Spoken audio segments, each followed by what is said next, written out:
Bom dia, boa tarde, boa noite, seja bem-vinda, seja bem-vindo ao Sarau da Casa Azul. Eu sou a Luciene e hoje o nosso bate-papo será sobre literatura. Não é isso, Luzimar? Isso mesmo, Luciene. Hoje conversaremos sobre literatura, mais especificamente, literatura brasileira. Vou aproveitar aqui para deixar o nosso ouvinte um pouquinho curioso com a leitura dessa passagem conhecida. Prestem atenção. Nonada. Tiros que o senhor ouviu não foram briga de homem, não. Deus esteja. Alvejei mira em árvore, no quintal, no baixo do córrego. Por meu acerto. Todo dia isso faço. Gosto. Desde mal em minha mocidade. Daí vieram me chamar. Causa de um bezerro branco, erroso. Os olhos de nem ser, se viu, e com a máscara de cachorro. Me disseram, eu não quis avistar. Mesmo que, por defeito como nasceu, arrebitado dos beiços, esse figurava rindo feito pessoa. Cara de gente, cara de cão, determinaram. Era o demo, povo prascóvio. Mataram. Dono dele, nem sei quem for. Vieram emprestar minhas armas. Cedi, não tenho abusões. Senhor ri certas risadas. Olhe, quando é tiro de verdade, primeiro a cachorrada pega a latir. Instantaneamente. Depois, então, se vai ver se deu mortos. O senhor tolere. Isso é o sertão. Uns querem que não seja. Que situado o sertão é por Campos Gerais. Afora, adentro. Eles dizem fim de rumo. Terras altas, demais de Urucuia. Toleima. Para os de Corinto e de Curvelo. Então, o aqui não é dito sertão, que tem maior, lugar sertão se divulga. É onde os pastos carecem de fechos, onde um pode torar 10, 15 léguas, sem topar com casa de morador, e onde criminosos vivem sem Cristo Jesus. Arredado de arroxo de autoridade, Urucuia vem dos montões oestes, mas hoje, que na beira dele tudo dá, fazendões de fazendas, almagens de vargens de bom render, as vazantes, culturas que vão da mata em mata, madeiras de grossura, até ainda virgens dessas lá. Os gerais correm em volta, esses gerais são sem tamanho, enfim, cada um o que quer aprova. Você sabe, pão ou pães, é questão de opiniões. O sertão está em toda parte. Então, para nosso bate-papo de hoje, receberemos um apaixonado por lecionar, por literatura, por leitura e por Guimarães Rosa. Professor Alvito, carinhosamente chamado apenas de Alvito por seus alunos, foi professor universitário durante cerca de 30 anos e depois que parou de lecionar, criou seu próprio método de ensinar literatura. Hoje nos presenteará com uma conversa sobre a sua trajetória de vida também e sobre uma obra importantíssima da nossa literatura nacional, O Grande Sertão Veredas. Professor, como é que foi essa experiência de dar aula na universidade pública? O senhor lecionava História do Brasil, literatura. Como se deu essa sua relação com a literatura? Já começou ao longo da graduação? E me fala um pouquinho sobre essa sua outra experiência também, na sua tese de doutorado sobre a favela da Cari. Também tem alguma relação com a literatura ou não? Bom, tenho que começar do começo, né? Boa tarde, Lulu, boa tarde, Luzimar, né? E boa tarde, ouvintes em geral. Bom, eu quando adolescente, né? O meu mundo era a literatura. Eu era um adolescente muito revoltado, muito crítico, mas, sobretudo, com a minha própria juventude, né? Os meus próprios colegas, sobretudo os colegas homens, né? Eu não me situava, não conseguia me encaixar, né? Como eu acho que eu não me encaixo até hoje no mundo da masculinidade. Então, que eu fazia? Eu ficava lendo, né? Eu descobri a leitura porque eu quebrei o pé, aí não podia participar das brincadeiras. Quando eu tinha uns 13, 14 anos, meu pai chegou para mim e falou: bom, você não tem que fazer nas férias, pega isso aí, que primeiro revistinhas de faroeste, depois de Dois Espiões, o K-7, a ZZ7, que eles ficavam o tempo todo, um querendo ficar com o outro, mas acabavam não ficando, né? Por isso você comprava uma outra revistinha para ver se eles ficavam finalmente, né? Os dois muito sensuais, né? Uma coisa muito interessante. Mas depois eu passei para romance policial, e de romance policial Jorge Amado e tal, e caí na literatura. Então minha paixão maior desde a adolescência sempre foi a literatura, né? Eu digo que o meu primeiro amor sempre foi a literatura. Mas eu era um pouco politizado e resolvi fazer curso de jornalismo, mas abandonei o jornalismo, fui para a história, né? E me formei em História em 84, e em 84 mesmo eu passo num concurso para a UF, um concurso de História Antiga. Eu lecionei História Antiga durante 10 anos, né? Particularmente a história da Grécia Antiga. Depois desses 10 anos eu vou fazer o doutorado, que acabou sendo em Antropologia. Era uma tese sobre Atenas e Esparta, as mulheres de Atenas e Esparta, fazendo uma comparação das duas sociedades, das duas polis, a partir do papel da mulher em cada uma delas, que era muito oposto, né? Em Atenas, as mulheres trancafiadas, e em Esparta, as mulheres participando dos exercícios físicos e tal, mas porque, na verdade, elas tinham papel de reprodutoras, então se estimulava que elas participaram até das Olimpíadas, e constam como vencedoras de Olimpíadas, algumas espartanas, né? De algumas provas. E eu acabei sendo levado por um ex-aluno meu, um grande amigo, Marcelo Freixo, que à época era professor de História, não tinha sido eleito vereador, nem depois deputado, né, para um trabalho voluntário na penitenciária Lemos Brito, que era uma penitenciária que só entrava lá quem tivesse sido condenado a pelo menos 10 anos de prisão, então era uma penitenciária bem pesada, né, e a gente fazia um trabalho de prevenção à AIDS. E eu resolvi mudar minha tese de Antiga, que já tinha 170 páginas, para pesquisar no meio do doutorado. Já tinha 1 ano e meio de doutorado, para pesquisar a penitenciária. Aí eu fui proibido de entrar na penitenciária. Eu e Marcelo fomos proibidos. Fizemos uma semana de cultura, fomos proibidos de entrar. Eu conto isso no capítulo 0 do livro As Cores de Acari. E eu fui, então, para Acari, porque eu tinha conhecido um poeta, né, de Acari, o Delay, me levou para lá, e eu resolvi fazer a tese sobre a favela de Acari, uma tese de antropologia, que virou livro depois. E tem o PDF disponível aí na rede, que o livro está esgotado há muito tempo, mas tem o PDF, no meu site lá também tem, na Universidade Livre do Ouvido. Quem quiser saber mais dessa história. Bom, quando eu voltei para a UF, eu não queria mais dar aula de História Antiga, mas eu também não queria dar aula de História do Brasil, porque é uma coisa meio polêmica, mas eu não gosto da História do Brasil. Eu começo a dar aula de História do Brasil, começo a ficar revoltado, indignado, e não dá certo. Eu dei aula de História do Brasil várias vezes, mas não sou especialista, não tenho pesquisa em História do Brasil. Então, ao lado de História do Brasil, que era obrigado a lecionar, mas eu lecionava da melhor forma possível, né? Eu não tinha raiva dos meus alunos, tinha raiva da disciplina, né? E particularmente da própria História do Brasil, que eu acho uma história muito indigna, muito revoltante. Não consigo dar aula de História do Brasil, é difícil para mim, né? Então, eu comecei a dar aula sobre temas de cultura.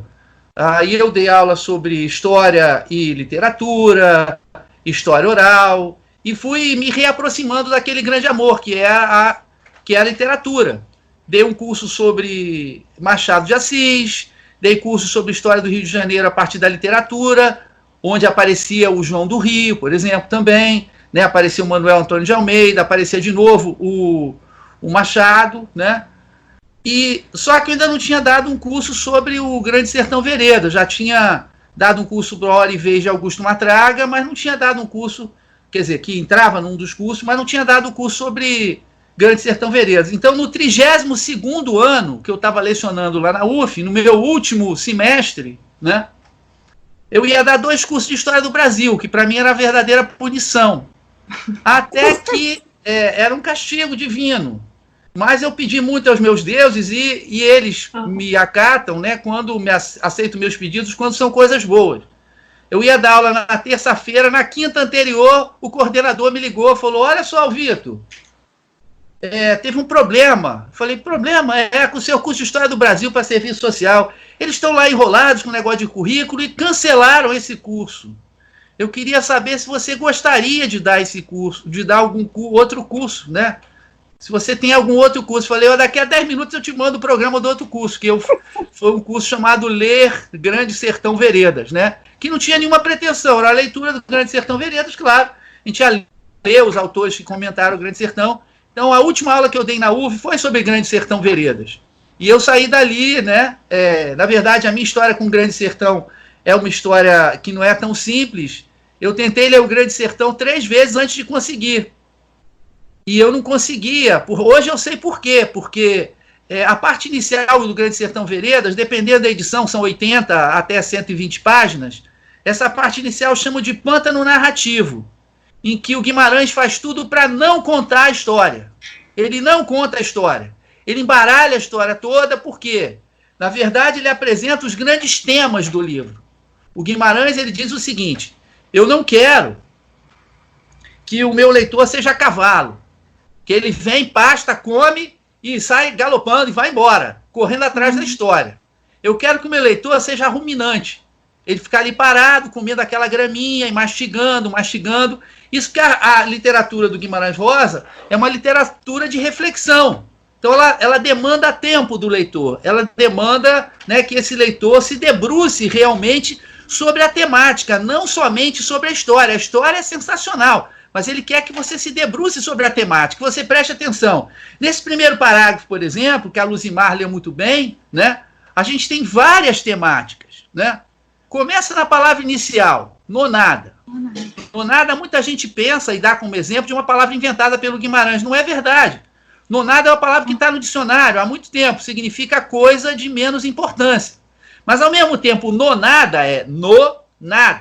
Então, para você começar uma obra ficcional em que você literalmente vai criar alguma coisa do nada, onde não havia nada, você vai criar uma obra, você vai inventar uma história, você vai dar vida a personagens, seus pensamentos, sentimentos e reflexões, você começa no nada. Então ele começou no nada. E do nada ele criou, né? E aí você tem os temas. O primeiro tema é o diálogo entre esse velho fazendeiro, que tinha sido jagunço, e o doutor. Esse diálogo, o livro é de 56, no livro é do momento em que Juscelino Kubitschek estava construindo Brasília. E, portanto, era um momento em que no Brasil só se falava em modernidade, em modernização, né, em transformação. E essa transformação era vista como, sobretudo, um obliteramento do rural, né, em favor do urbano. O urbano seria o moderno, seria o avanço da civilização brasileira. Ora, e o rural não era questionado, não era perguntado sobre isso. Ninguém perguntava. Não era bom que o campo desaparecesse, esvaziasse, que as cidades crescessem, né? Havia um projeto de modernidade que estava em Brasília. Esse doutor representa o projeto de modernidade, né? Só que ali, no livro do Guimarães, o doutor não tem voz. A gente não ouve o doutor falar, que é o inverso do que acontecia no Brasil. Que a gente só ouvia os doutores falarem da sua técnica, da ciência, da necessidade de transformar o Brasil segundo essas normas, e ninguém perguntava ao povo. Ninguém perguntava às pessoas do campo, ninguém queria saber como elas viviam, o que elas pensavam, quais eram os seus saberes, né?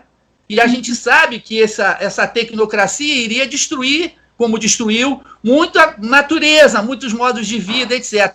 Ali no Grande Sertão ele inverte. O doutor ficar calado ou falar pouca coisa, que não aparece, e quem vai falar vai ser o velho fazendeiro, que foi nascido e criado no sertão. O professor, tem só uma curiosidade que eu li em algum lugar, né, fazendo a pesquisa para essa nossa conversa, que talvez esse interlocutor do Guimarães Rosa pudesse ser o autor dos Sertões, né, Euclides da Cunha. O senhor já ouviu falar essa história? Seria possível que Guimarães tivesse pensado nisso? Sim, um dos maiores especialistas na obra do Guimarães, hoje, por incrível que pareça, é um alemão, chamado Willy Bolle, que foi professor de teoria literária, né, na Universidade de São Paulo. Não sei ainda se ele é ainda ou se ele já está aposentado. Mas o Willy Bolle escreveu um livro muito interessante chamado Grande Sertão BR, em que ele disse que o Guimarães, de certa maneira, respondia ao Euclides, né? O Euclides via o sertão de fora, como homem da cidade. E apesar dele ter mudado de opinião e ter outorgado a esses jagunços uma dignidade, uma honra, ele via como homens atrasados, inclusive racialmente, porque ele tem uma teoria racial, né? Esses homens do sertão, para ele, são mestiços e, portanto, são inferiores. Ora, a visão do Rosa é completamente diferente. Mas, sabe, Luciene, eu não gosto de teorias gerais sobre o Grande Sertão Veredas, né? Eu não acho que teorias gerais esgotem o Grande Sertão Veredas. Eu acho que ele tem que ser lido parágrafo a parágrafo. Eu acho que ele tem que ser que nem o Rosa. Ele tem que ser ruminado. Porque se essa teoria do Willy Bolha, ela dá conta de muita coisa, ela não dá conta de tudo, né? Na verdade, o Rosa era um homem que dizia que a palavra era o caminho para o infinito, era a nossa única porta para o infinito. Então, os livros dele, na verdade, são caminhadas metafísicas. Aqueles que querem atribuir ao Rosa intuitos exclusivamente ou predominantemente políticos, porque isso seria um intuito político, né? Seria, não, eu vou ouvir a voz agora do sertanejo, né? Respondendo ao Euclides.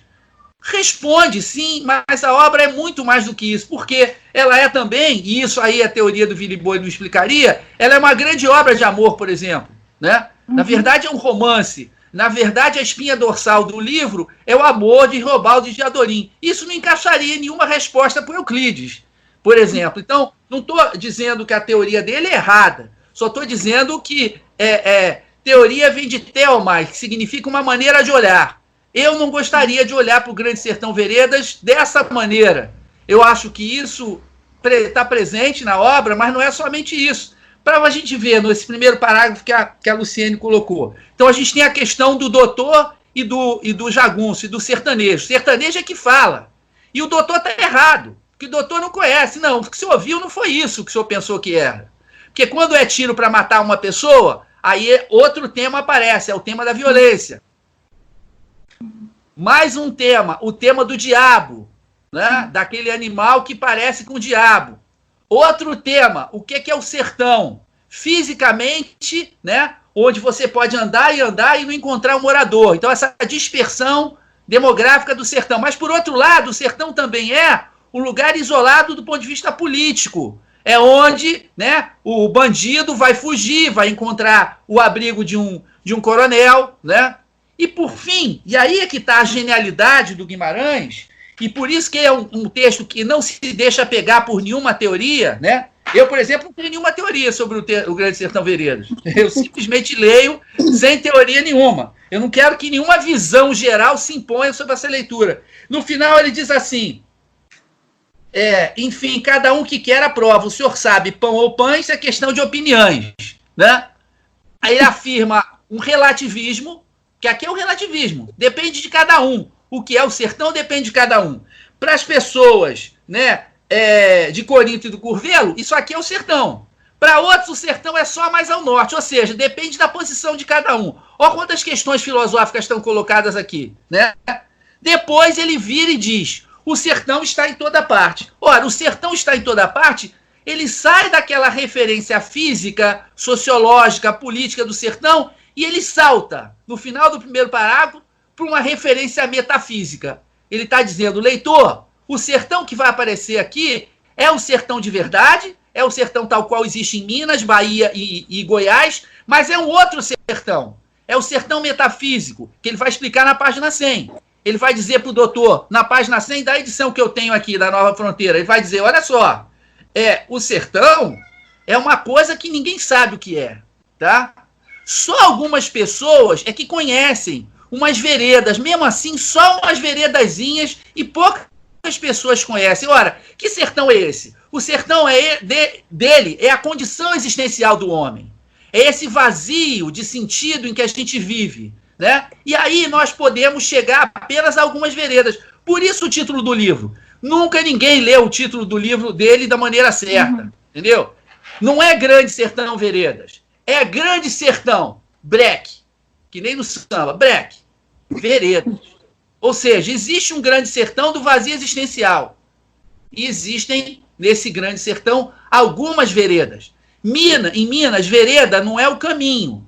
Vereda é um pequeno rio, né? É um pequeno lugar com maior umidade, onde você tem árvores, você tem pássaros, você tem outros animais. Então a vereda é como se fosse o oásis do sertão, como se fosse o oásis nesse deserto de sentido em que a gente vive. Então é a condição existencial do homem que o Rosa está examinando. E aí aparecem as grandes questões: Deus é o diabo, o bem e o mal, a questão do amor, a questão da amizade, a questão do destino, a questão das nossas ações, do remorso, do passado, da memória, e por aí vai.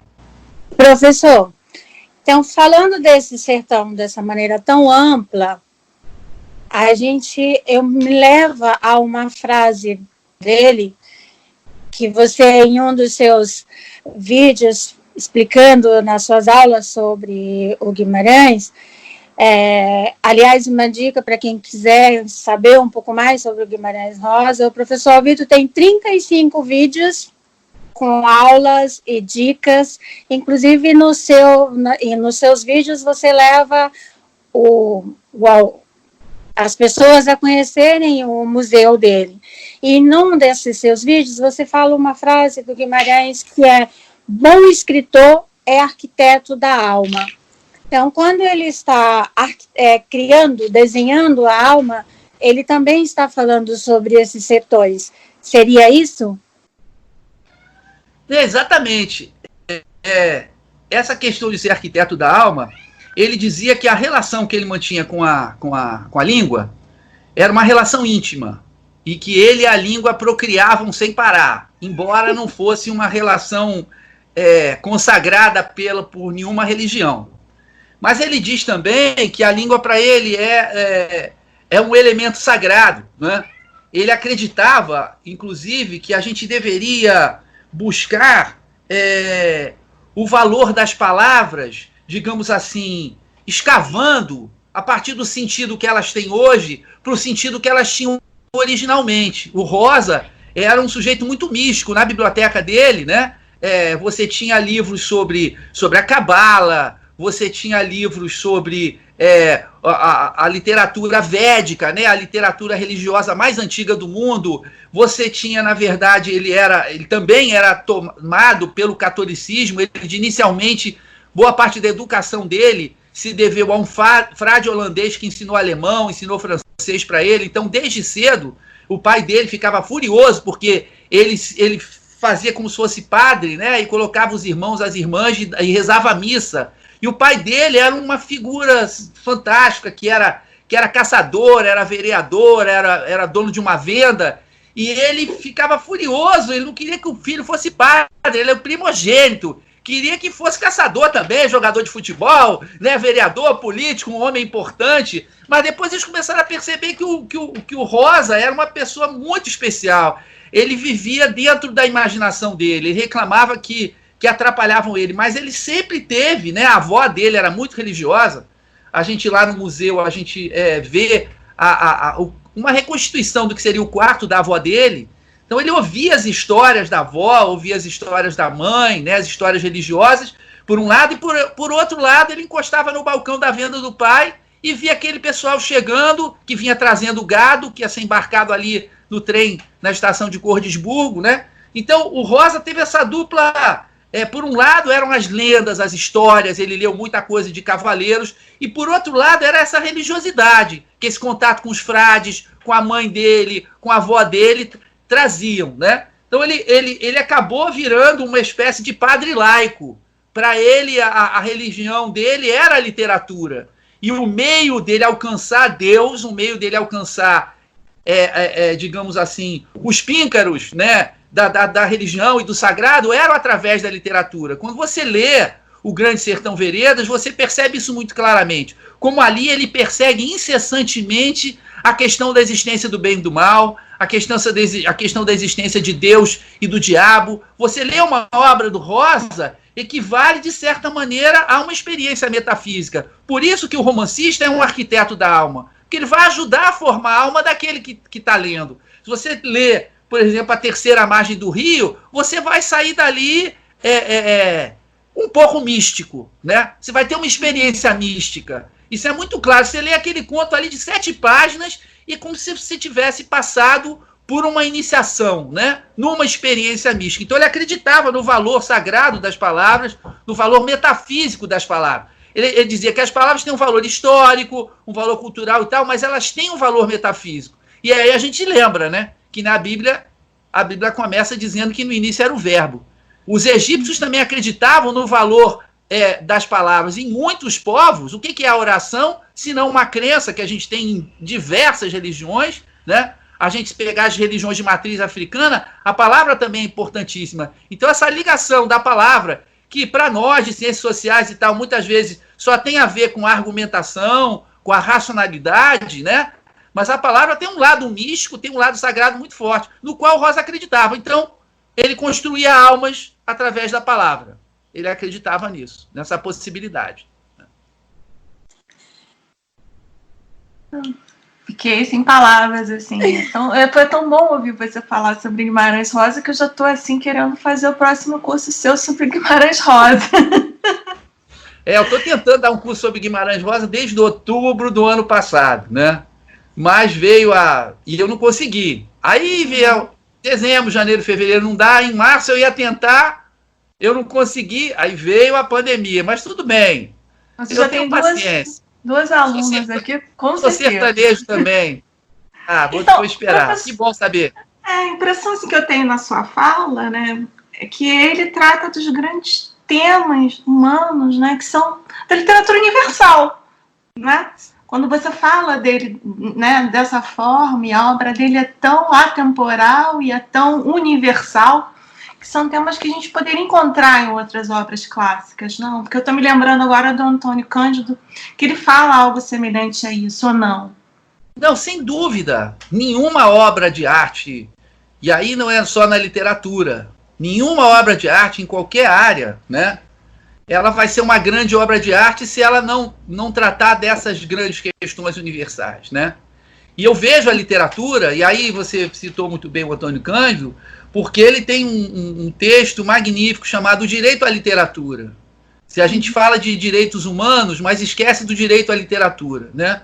Porque o direito à literatura não é só o direito de sonhar, de imaginar, de se divertir, de aprender, né? O direito à literatura, eu diria que a literatura é o mais antigo repositório do que é humano. Quer dizer, a história, ela tem o quê? 200 e poucos anos. Sociologia, antropologia tem menos. Geografia tem mais ou menos o mesmo que a história, porque ela nasce junto. Então, as ciências sociais, a própria psicologia também, 200 anos ou menos. Se você for pensar na teoria freudiana, tem menos, tem 150 anos. Então, já a literatura, ela começa... primeiro, ela não era registrada, porque a gente tem toda uma tradição oral. Mas a gente sabe lá pelas pinturas das cavernas, né, que eles estavam contando alguma história. Que se contava alguma história ali à beira do fogo, depois de caçar lá o bicho lá para eles comerem, para eles sobreviverem. Alguma história era contada. No mínimo, os que retornavam com vida contavam como é que outros tinham morrido, né? Contavam como é que tinha sido a caça para as crianças, falavam o que era ser caçador. No mínimo, eles inventavam mais alguma coisa. De repente, aquele animal tinha voado em cima deles e não sei o quê. Bom, é claro que a gente não tem registro disso, mas nós temos os indícios disso, né? A gente tem os indícios, tem o texto do... Como é que é? O Carlo Ginzburg, né? Que ele fala do paradigma indiciário. Então, esse paradigma indiciário das sociedades caçadoras, ele é uma amostra que depois vem triunfar no Sherlock Holmes do Conan Doyle, né? Em pleno mundo da cientificidade vitoriana, esse paradigma indiciário mostra o quanto nós sempre estivemos ligados a narrativas. Então, deveria ser um direito humano que as crianças, eu tenho um sonho, né? Se alguém que puder ajudar nesse sonho estiver ouvindo esse áudio, por favor, me ajude. Eu tenho um sonho de contar o Grande Sertão Veredas para as crianças e adolescentes do sertão. Porque é um patrimônio que lhes pertence, entende? É um patrimônio que pertence a eles. Foi gerado ali por um menino que nasceu nessa cultura, né? Um estudioso dessa cultura que não só nasceu ali, mas continuou a estudar, continuou pedindo elementos para o pai, né?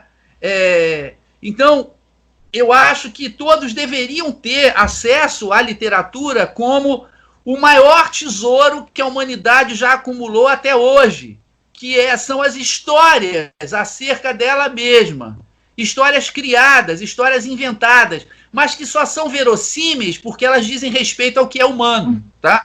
Só para fechar aquela coisa que a gente estava falando do arquiteto da palavra, o Guimarães Rosa, uma vez, ele disse o seguinte: a minha literatura, no caso era Sagarana, mas eu acho que vale para Grande Sertão e outros livros e textos. Ele disse assim: a minha literatura, se eu for pensar em 10 pontos, tá? É assim: 1 ponto é cenário, tá? O sertão e tal, aquela coisa.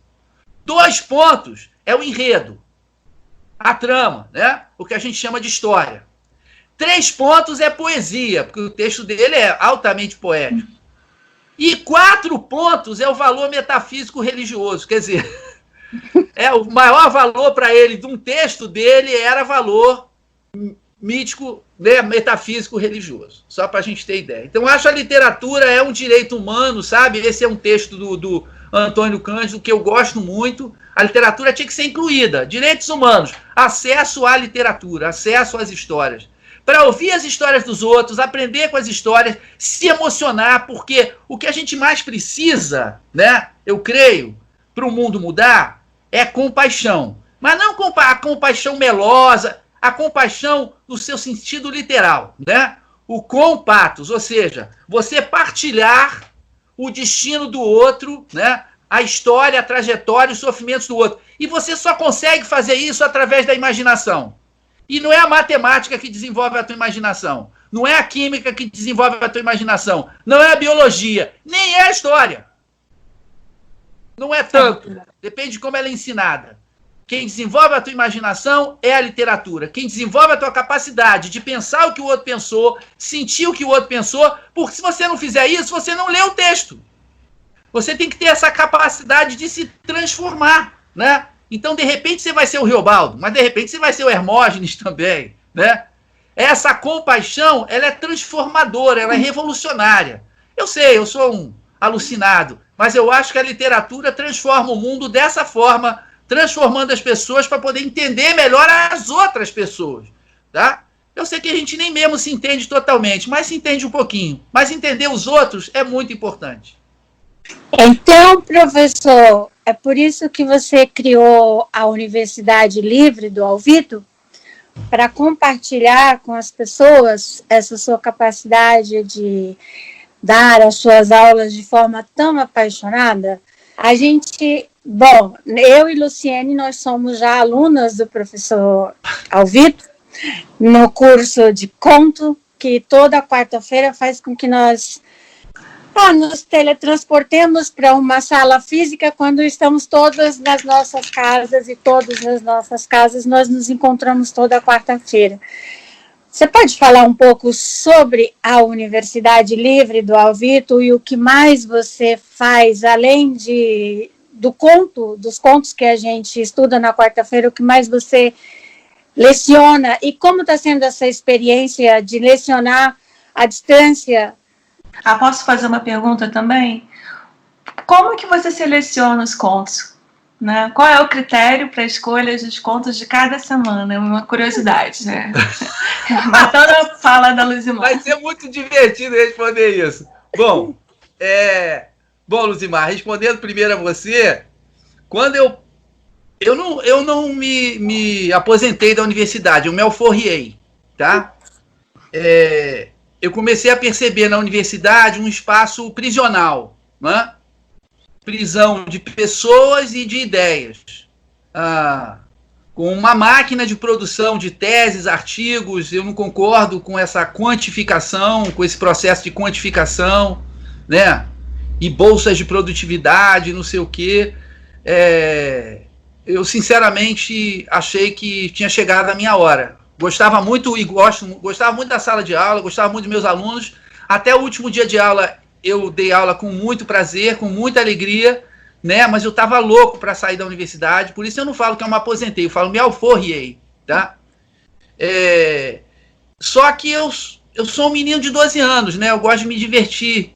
Então, uma das minhas maiores diversões é entrar numa sala de aula e conversar com as pessoas e ouvir o que as pessoas têm a dizer e tentar, né, de alguma maneira, instigar as pessoas a pensar, a refletir. E quando eu estava para me alforriar da universidade, já sabia que ia me alforriar, eu criei essa brincadeira, a Universidade Livre do Alvito, né? Uma universidade, eu falei, uma universidade em que todos são alunos e professores. Eu não acredito que a pessoa seja só professor, nem seja só aluno. O tempo todo nós estamos aprendendo uns com os outros. Até pela pergunta do outro, a gente aprende, né? A pensar, a refletir sobre uma coisa que a gente nunca, jamais pensou. Então, eu me vejo como aluno e professor o tempo todo na Universidade Livre do Alvito. Uma universidade que não precisa título, uma universidade que não precisa nota, uma universidade que não precisa exame, uma universidade voltada unicamente para o que interessa, que são as ideias, que são as reflexões e as transformações que essas ideias e reflexões permitem.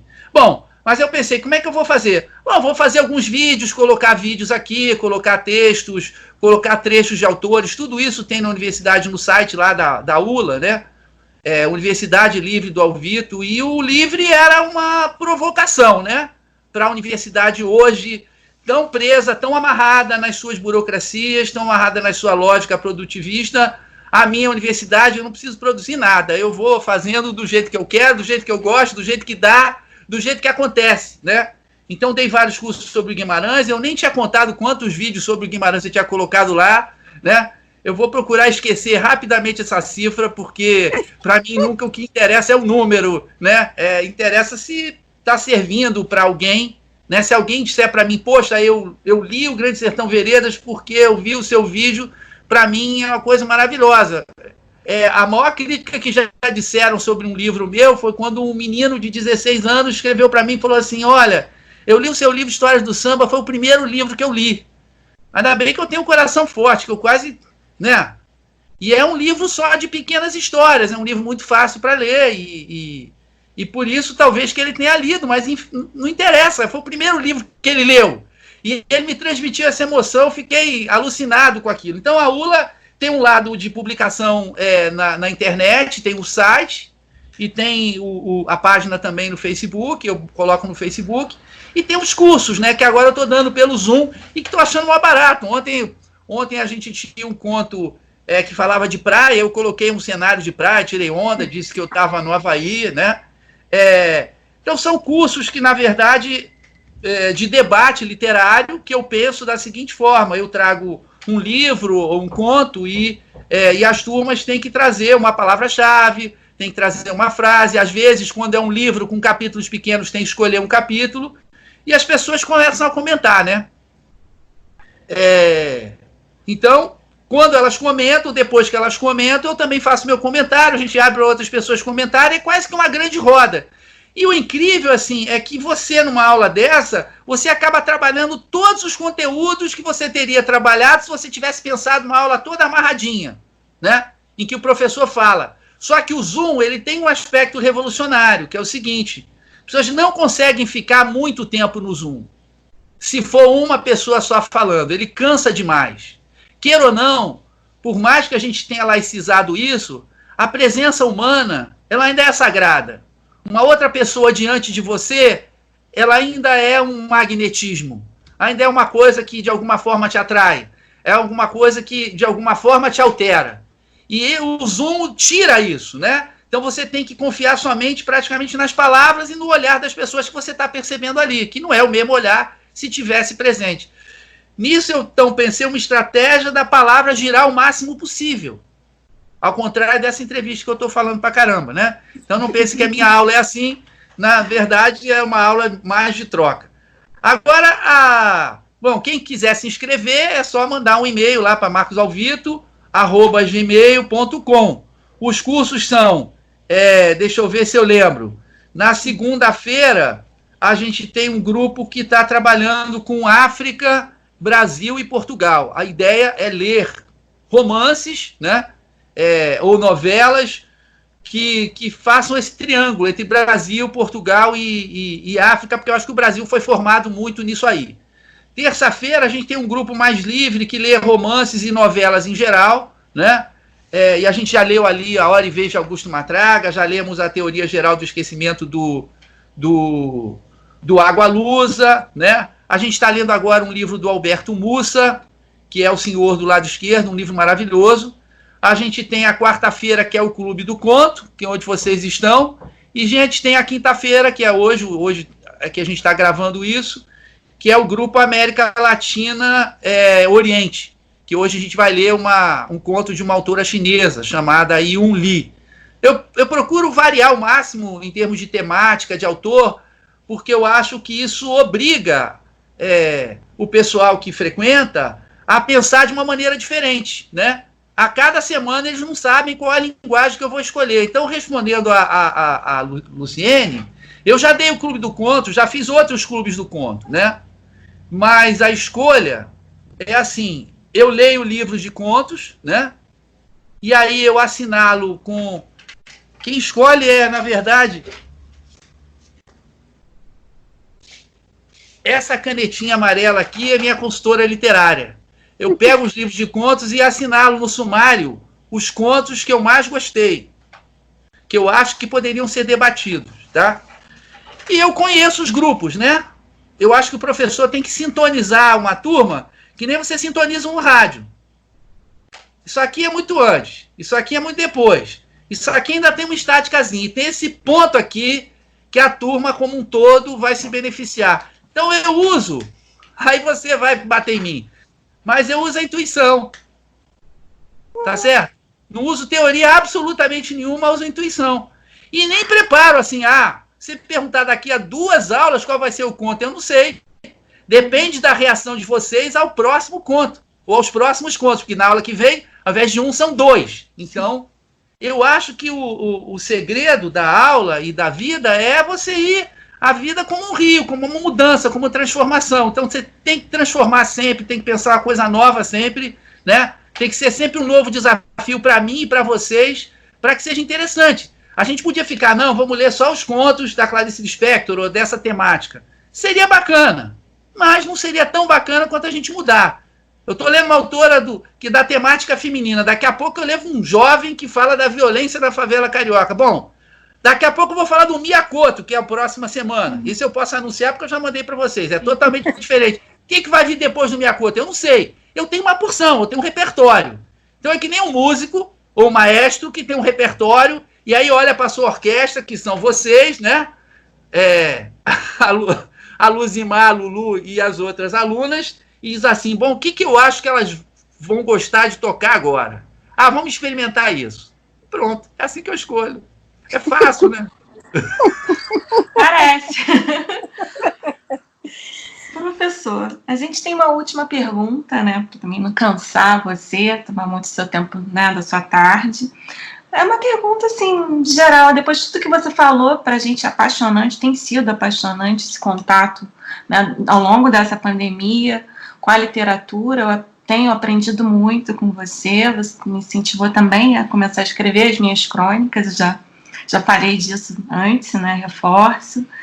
Mas eu gostaria de saber que comentário você daria ou sugestão daria a um jovem que nunca leu, que desconhece a literatura, o poder da literatura, né? Como é que ele poderia começar a ler? O que você sugeria a uma pessoa assim? Porque eu já fui uma jovem assim, com 14, 15 anos, que desconhecia a literatura por conta do ensino da escola, que eu achava chato, né? E hoje, aos mais de 40 anos, eu vejo o poder da literatura de uma outra forma. Que sugestão você daria para uma pessoa que foi como eu, uma pessoa que também pode ser até mais velha, não conhece a literatura dessa forma, como você tem apresentado tão bem para gente?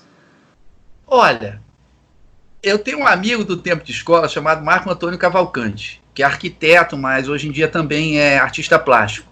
E na época de escola, esse cara foi um grande professor de música, sobretudo rock and roll, porque ele me apresentava as bandas e eu ouvia, né? Mas o negócio dele era música, não era cinema. Então, em relação à música, ele era super exigente. Mas em relação ao cinema, ele dizia assim, ao Vitor, ele batia no bumbum e falava assim, esse aqui é meu crítico. Eu sento, gostei do filme, não senti o bumbum, tá bom. Senti o bumbum, o filme não serve. Não me interessa por quê, não serve, eu não tenho... Eu acho que o leitor, de início, ele tem que ter total liberdade. Eu não vou sugerir absolutamente nada. O que eu sugiro é o seguinte, começou a ler um livro, não gostou? Passa para outro. tenta a poesia. Não gostou de poesia? Passa para crônica. Lê qualquer coisa. Eu comecei lendo Bang Bang, tá? E agora estou lendo e relendo Grande Sertão Veredas, que, aliás, o Ferreira Goulart, numa declaração muito infeliz, é um grande poeta, adoro Ferreira Goulart, ele disse que aquilo ali era Bang Bang de cangaceiro, tá? De jagunço. Não entendeu o livro, claramente. Não teve paciência ou tinha uma... Então, o leitor, ele não deve se preocupar com o que ele está lendo. Você pode começar a ler qualquer coisa, porque eu tenho uma teoria que eu não sei de lugar nenhum, né? Mas é uma teoria meio empírica, que o que você precisa primeiro ganhar uma certa familiaridade com o ato de ler, né? A mecânica da leitura. E com a capacidade de imaginar o outro, de imaginar uma outra pessoa, de se colocar numa outra situação, né? A chamada suspensão da descrença. Ah, mas isso não é possível, isso aqui está inventado. Não, você tem que conseguir se transportar para aquilo ali. Você tem que começar com uma literatura em que você consiga fazer isso. Se for uma literatura de história em quadrinho, que seja, não tem problema, tá? Se for uma história de bang bang, de guerra, ou se você gostar de relatos, Segunda Guerra Mundial, você leia. Não existe caminho. A literatura é tão maravilhosa que não existe caminho para chegar a ela. Cada um vai chegar no seu caminho. O meu caminho foi quando eu, feliz, que ia para uma festa, né, o adolescente, os hormônios explodindo, ia para uma festa usando sapato cavalo de aço, que vocês nem sabem o que é, mas era um sapato com um salto desse tamanho. Eu estava crescendo, resolvi pular e bater numa lâmpada que tinha no corredor do meu prédio. Caí de mau jeito, né? Quebrei o pé e não pude participar das minhas férias do jeito que eu queria, brincando, correndo, jogando bola e tal. Foi aí que eu fui apresentado à leitura, por um acidente. Eu não sei se eu teria me tornado leitor antes ou não. Então, a pior coisa que pode haver para a gente estimular alguém a ler é você ficar determinando. Se a pessoa quiser ler, você pode dizer, olha, eu gosto muito desse poeta aqui por causa disso e disso. Mas não diz para ele, leia esse poeta. Não diz para ele, leia esse livro. Porque ele pode achar que o livro é bom e que se ele não gostou de ler, ele é um mau leitor. O que não é verdade. Cada leitor procura os seus livros, cada leitor tem o seu caminho, cada leitor começa de uma maneira. Então, o meu conselho para o jovem leitor é assim, você não é obrigado a nada. Liberdade total. Não gostou do livro? Mamãe disse que era um livro maravilhoso. Não interessa, não leia. Leia outra coisa. Entendeu? Se você quiser. Mas é bom que ele tenha esse repertório ali. Minha filha tem 13 anos, vai fazer 14. Ela entra aqui, eu não recomendo livro nenhum. Mas ela pega os livros e fala, pai, esse livro aqui é o quê? Aí ela pegou o Miyakoto, que a gente vai ler na semana que vem. O Miyakoto, que a gente vai ler na semana que vem, ela pegou. Eu não falei nada. Falei, é. Tava lá, pai, tô lendo isso aqui. É bom. Entendeu? Mas eu não fiquei, o Miyakoto é um cara fantástico. Não, deixa ela. Então não empurra o leitor. O futuro leitor, ele tem que chegar lá do jeito dele. Ó, meu filho, olha aqui tá. Aí minha filha, na semana passada, ela me perguntou, pai, como é que tá disposta as suas prateleiras? Porque minha casa é uma biblioteca, né? Só falta ter um banheiro. Aí eu falei, olha, aqui é literatura brasileira, aqui é literatura africana. Eu dei sorte porque semanas antes eu tinha organizado. Então ela já sabe onde estão as coisas. Ela pode ir lá e procurar e pegar. Eu acho que essa é a melhor forma, entendeu? De você deixar, não criticar nenhuma leitura. A pessoa começa com uma leitura boba, mas boba pra gente hoje. Então eu li muito Agatha Christie, muito. Mas aquilo eu peguei uma velocidade de leitura que depois eu pegava o livro do Jorge Amado, que é muito melhor, nem se compara, e eu lia o livro em um dia e meio. Porque eu peguei velocidade e capacidade de imaginar na Agatha Christie. Mas depois de um certo tempo eu falei, não, eu sei, vai matar alguém na página 60, outro na página 120, aí no final o Hercule Poirot vai explicar, tarará. Já não tinha mais graça para mim, tudo bem. Mas imagina se meu pai tivesse dito, isso é literatura policial, negócio que não, né? A gente não deve se intrometer muito, a gente deve apresentar, falar, se você quiser, é uma opção. Né? Você se divertir, eu me divirto muito, não sei se você vai se divertir. Livre, sem pressão, que eles chegam lá. Tá bom. Muito obrigada, professor. Eu não comecei com literatura policial, mas eu comecei com literatura de cordel e até hoje sou apaixonada por ela. E que bacana! Por todas as outras que eu conheci até hoje. Obrigada por sua generosidade de ceder o seu tempo e conversar conosco. Nós ficamos, assim, de boca aberta com todos os seus comentários. Muito obrigada. Muito obrigada, professor. Muito obrigada mesmo. E a gente se encontra no Clube de Conto, né? Na nossa oficina, na próxima quarta-feira. Espero que outros também venham. Isso. A gente continua vai deixar... a convidar com aquela questão que eu havia colocado para vocês. Vocês lembram dela, né? Quem vocês devem convidar. Então, Sim. Muito obrigado. Foi um prazer conversar com vocês. E parabéns pelo podcast. Espero que seja um sucesso. Sucesso no sentido de alcançar os objetivos que vocês preveem para ele, tá? E é uma alegria conversar com vocês e conversar sobre literatura de uma maneira geral. Obrigadão, tá? Um beijo. Um beijo. Obrigada. Tchau, tchau. Beijo. Tchau. Obrigado, querido. Tchau.